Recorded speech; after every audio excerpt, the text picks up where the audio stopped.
সামনেই তো জামাই ষষ্ঠী। আর জামাই ষষ্ঠী মানে বাড়িতে তো অতি অবশ্যই মাছ হতেই হবে। আমাদের বাঙালিদের জন্য যেহেতু মাছটাকে শুভ মনে করা হয়, সেই কারণে মাংস হোক না হোক যে কোনো অনুষ্ঠানে মাছটা অবশ্যই হয়।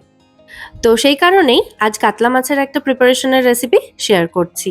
নমস্কার বন্ধুরা, মেঘার সাথে বাঙালিয়ানার আরো একটি নতুন পর্বে আপনাদের সবাইকে স্বাগত।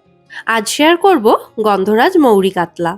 খেতে অসাধারণ সুস্বাদু হয় আর এটা বানানোও কিন্তু ভীষণ সহজ। তো সবার প্রথমে আমি এখানে 6টা কাতলা মাছের পিস নিয়েছি, গাদা পেটি মিলিয়ে নিয়েছি। আপনারা যে কোনো এক রকমের পিস দিয়েও কিন্তু এই রান্নাটা করতে পারেন। তো মাছটা ভালো করে ধুয়ে জল ঝরিয়ে নিয়ে এর মধ্যে নুন, গোলমরিচ গুঁড়ো আর একটু গন্ধরাজ লেবু ব্যবহার করব ম্যারিনেশনের জন্য। গন্ধরাজ লেবুটা ভালো করে ধুয়ে মুছে নিয়ে একটা গ্রেটারের সাহায্যে গন্ধরাজ লেবুর ওপরে যে খোসার সবুজ অংশটা সেটা এভাবে গ্রেট করে দিয়ে দিলাম, জাস্ট ওই 1 পিঞ্চ মতো। আর ওই লেবুটাকেই সাইড থেকে কেটে নিয়ে আমি এখানে 1 টিস্পুন মতো গন্ধরাজ লেবুর রস মাছের মধ্যে দিয়ে দিচ্ছি। তারপরে এই সমস্ত উপকরণ একসাথে মাছের মধ্যে খুব ভালো করে মিশিয়ে নিতে হবে। তো এই সমস্ত উপকরণ মাছের মধ্যে খুব ভালো করে মাখানো হয়ে গেলে মাছটাকে এভাবেই 15 থেকে 20 মিনিট মতো রেখে দিতে হবে, আধ ঘন্টাও রাখতে পারেন। আর এই সময় আমি এই রান্নার জন্য একটা মশলার পেস্ট রেডি করে নেব। একটা মিক্সার জারে আমি এখানে 3টে ছোট সাইজের পেঁয়াজ, যেগুলো বড় টুকরো করে কেটে রেখেছিলাম সেগুলো দিয়েছি। 1.5 ইঞ্চ মতো আদা নিয়ে সেটা টুকরো করে দিয়েছি। স্বাদ অনুযায়ী কাঁচা লঙ্কা দিয়েছি। 5-6টা গোটা কাজু বাদাম দিয়েছি।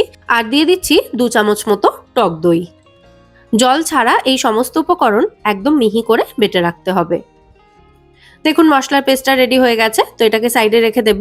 এরপর চলে যাচ্ছি মেন রান্নার দিকে। গ্যাসে একটা কড়াই বসিয়ে খুব ভালো করে গরম করে নিয়ে তার মধ্যে 3 থেকে 4 টেবিল চামচ মতো সাদা তেল দিয়েছি। তেলটাও কড়াইতে খুব ভালো করে গরম করে নিয়ে এর মধ্যে অল্প একটু নুন ছিটিয়ে দিলাম। তারপর মাছের পিসগুলো এই তেলের মধ্যে দিয়ে খুব ভালো করে ভেজে নিতে হবে। গ্রেভিতে দেওয়ার জন্য মাছ আপনারা যেমন ভাবে ভাজতে পছন্দ করেন, মানে একটু কড়া ভাবে বা একটু কম ভাজা মাছ, যেমনটা আপনাদের পছন্দ তেমন ভাবে মাছের পিসগুলো ভেজে নেবেন। আমাদের বাড়িতে আবার একটু কড়া করে মাছ ভাজা হয়, সেই কারণে মাছের পিসগুলো আমি দুপিঠ থেকে খুব ভালো করে ভেজে নিয়েছি। তারপর এগুলোকে তেল ঝরিয়ে তুলে নিচ্ছি। মাছ ভাজার পর বাকি তেলের মধ্যেই ফোড়নের জন্য একটা শুকনো লঙ্কা, 2 টুকরো দারচিনি আর 1 টিস্পুন মতো গোটা মৌরি দিয়ে দিচ্ছি। ফোড়নে মৌরিটা কিন্তু অতি অবশ্যই দিতে হবে, স্কিপ করা যাবে না। তো ফোড়নটা একটু ভেজে নেওয়ার পর যে মশলার পেস্টটা রেডি করেছিলাম সেটা এখানে দিয়ে দিলাম। তারপর এই মশলাটাকে খুব ভালো করে ভেজে নিতে হবে। আর এই মশলাটা ভাজার সময় কিন্তু কনস্ট্যান্ট নাড়াচাড়া করতে থাকতে হবে, তা না হলে মশলাতে যেহেতু কাজু বাদাম আছে তাই কড়াতে নিচের দিকে কিন্তু এটা ধরে যেতে পারে। একবার মশলাটা ভালো মতো ভাজা হয়ে গেলে আর এই সমস্যাটা হবে না, তখন দেখবেন মশলাটা আর কড়াইতে লেগে যাবে না। তো যতক্ষণ না মশলাটা ভালো মতো ভাজা হচ্ছে ততক্ষণ এটাকে খুব ভালো করে নাড়াচাড়া করে আমি এভাবেই মশলাটা ভেজে নিয়েছি। দেখুন মশলাটা শুকনো শুকনো হয়ে এসেছে। তো এবার এর মধ্যে স্বাদ অনুযায়ী নুন, একটু কাশ্মীরি লঙ্কা গুঁড়ো, 1/2 টিস্পুন জিরে গুঁড়ো আর 1/2 টিস্পুন মতোই গোলমরিচের গুঁড়ো দিয়েছি। সাথে মশলার জারটা ধুয়ে সামান্য একটু জল দিয়ে দিলাম। এরপর আবারও এই মশলাটাকে খুব ভালো করে কষিয়ে নিতে হবে। মশলাটা সুন্দরভাবে ভাজা হয়ে যতক্ষণ না মশলা থেকে তেল ছাড়তে শুরু করছে ততক্ষণ পর্যন্ত মশলাটাকে ভালো করে কষিয়ে নিয়েছি। আর পাশেই দেখুন আমি একটু জল গরম করতে বসিয়েছি, গ্রেভির জন্য এই গরম জলটাই ব্যবহার করব। তো মশলাটা যখন এরকম সুন্দরভাবে ভাজা হয়ে যাবে, মশলা থেকে তেল ছেড়ে যাবে, তখন এর মধ্যে দিয়ে দিতে হবে ফুটন্ত গরম জল। আপনারা যেমন গ্রেভি রাখতে চান জলের পরিমাণটা কিন্তু সেই হিসেবেই বাড়িয়ে বা কমিয়ে দিতে পারেন। তো প্রথমে কিছুটা জল দিয়ে ভালো করে একটু নাড়াচাড়া করে মিশিয়ে দেব। তারপর যদি প্রয়োজন হয় আরো একটু জল অ্যাড করব। 1.5 কাপ মতো জল নিয়েছিলাম আমি, পুরোটাই এখানে দিয়ে দিলাম। আর জলটা যেহেতু ফুটন্ত গরম জল ছিল তাই গ্রেভিটাও সঙ্গে সঙ্গেই ফুটতে শুরু করেছে। তো এরপর সঙ্গে সঙ্গেই আমি ভেজে রাখা মাছের পিসগুলো এই গ্রেভির মধ্যে দিয়ে দেব।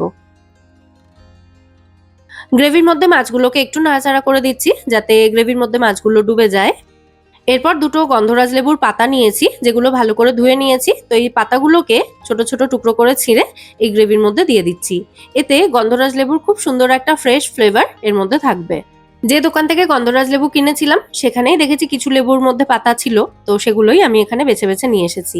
2-3 মিনিট ঢাকা দিয়ে রান্না করার পর ঢাকনাটা খুলে নিয়ে জাস্ট 1 পিঞ্চ মতো গরম মশলা গুঁড়ো আর সামান্য একটু জাগরি পাউডার বা মিষ্টি দিয়েছি এর মধ্যে, কারণ লেবু এবং টক দই যেহেতু দুটোই রয়েছে তাই টক ভাবটাকে এই মিষ্টিটা ব্যালেন্স করে দেবে। এতে কিন্তু গ্রেভিটা একদমই মিষ্টি মিষ্টি হয়ে যাবে না, ভয় পাবেন না।